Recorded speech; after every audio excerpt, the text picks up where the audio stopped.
Hi, welcome to the IHC Craft Room. I'm Mary. In today's video, I'm excited to show you how I made these two 10-ounce soy candles. I'll show you all the steps and all the materials. These candles are really fun. They're Valentine's Day themed, and obviously you can see some of the little hearts I put on the outside. But that's not what makes these so Valentine-y to me. It's these hearts. Like, come on, how cute did this turn out? I'm so jazzed. I've never done this before, and it was super simple, and I can't wait to show you all the steps and all the materials. So grab all your stuff, and let's get crafty.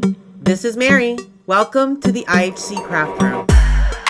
For materials, we'll begin with Freedom Pillar Soy Wax, Container Soy Wax, two 10-ounce TERRA glass jars, one white and one black, Stabilo 22 wicks, some Wick Stickums, this lovely vanilla fragrance oil, Magenta liquid candle dye, red liquid candle dye, and a variety of heart stickers. For tools, we'll begin with my friend parchment paper, some paper towels, a kitchen scale, a pot holder, a large glass measuring cup, a 5-ounce glass measuring cup, a temperature gun, a heat gun, some wick trimmers, a couple of wood stir sticks, heart silicone molds that I picked up from Dollarama, wick centering tools, a metal skewer, some heat-resistant gloves, and a pair of rubber gloves.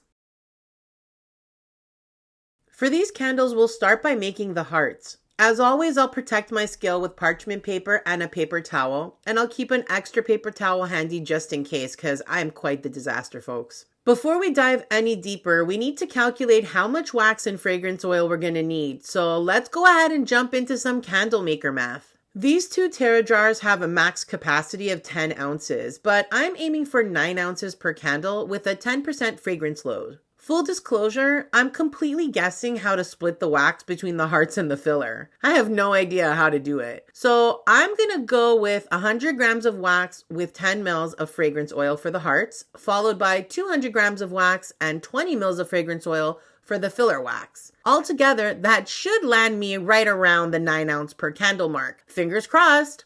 So let's go ahead and measure out 10 mils of vanilla fragrance oil. See, that paper towel sure came in handy with Spilly McGee over here. Now we're gonna measure out 100 grams of the pillar soy wax. We're using pillar wax for the molds because it's sturdier than container wax and holds its shape much better. This way, the hearts won't break when I thread them onto the wick later. Before we move on to melting the wax, let's get prepared for the pour. I'm going to protect my table with some parchment paper and then lay out my heart-shaped molds. I'm guessing that I'll need 5 or 6 hearts per candle, but I'm not really sure, so we'll see. Awesome. Now let's head over to the microwave to melt the wax down. I'm using some heat-resistant gloves that I picked up at Michael's thanks to a super smart tip from a viewer. Thanks again. I started off by putting the wax in for 1 minute and then giving it a good stir. I did the same thing again, and from that point, I dropped down to 30 seconds in the microwave, a good stir, and then back into the microwave for another 30 seconds until the wax was fully melted and had reached a temperature of 190 degrees Fahrenheit.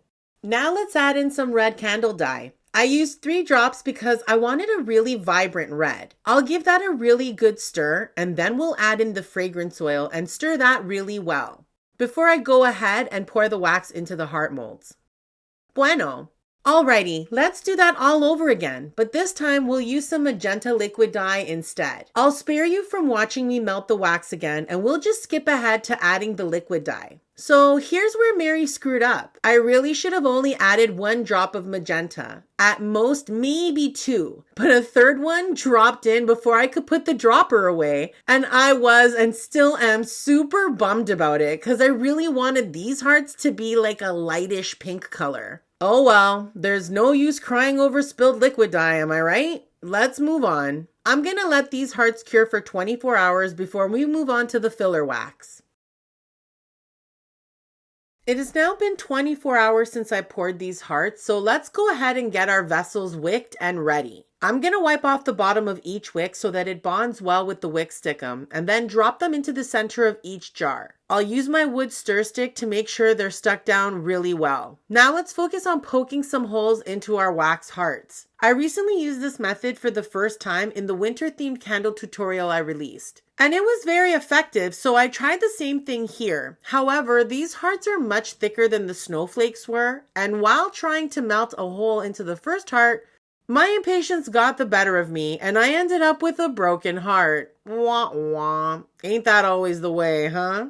It didn't take me long to realize that even though this is an effective way of doing this, it is quite time consuming. On average, I pierced each heart with the skewer about 8 times before getting all the way through to the other side. Next time I do something like this, I'll try inserting a toothpick or something once the wax has started to set a bit. But this time around, we'll just have to be patient, won't we? Okay, you get the point, right? I lived through this once already. Please don't make me do it again. Let's go ahead and move forward, shall we?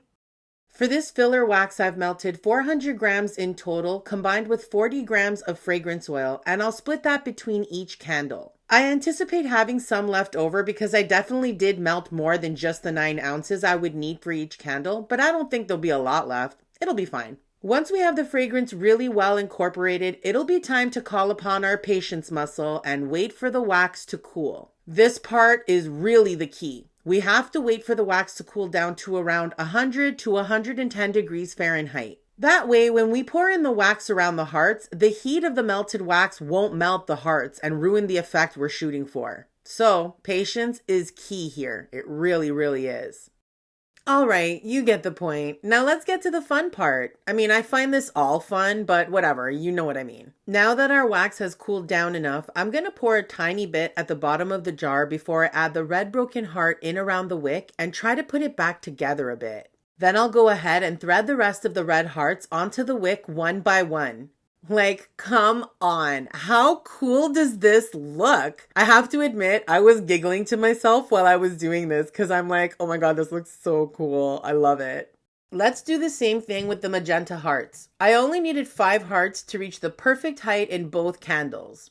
Okay, now let's get to pouring our super cool wax before it starts firming up on me. I'm being super careful to make sure my filler wax does not touch the top of my hearts because that would totally ruin the look I'm going for here. So it's important to pour it into the vessels slowly and be careful not to pour in too much and cover the hearts. You want to get as close to level as possible without going over.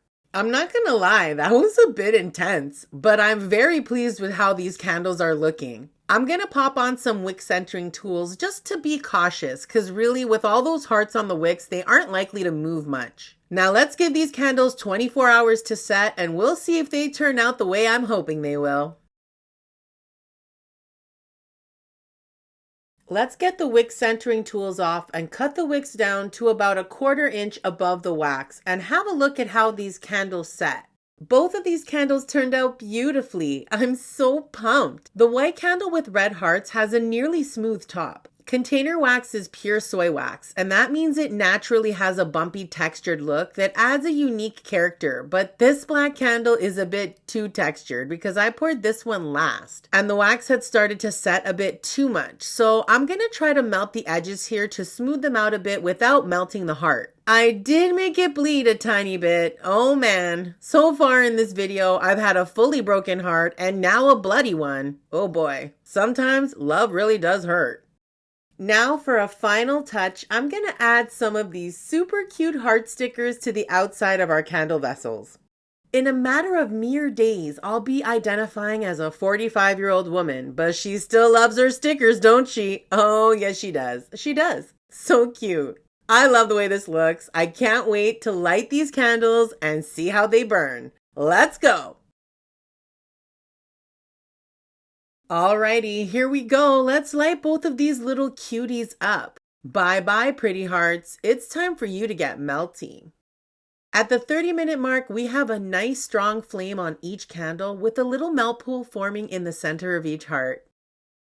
At the 1 hour mark, the melt pool has completely overtaken the hearts, making them look a bit fuzzy and shapeless. Let's see what happens next. I hope this doesn't devolve into a red blob in the center of each candle.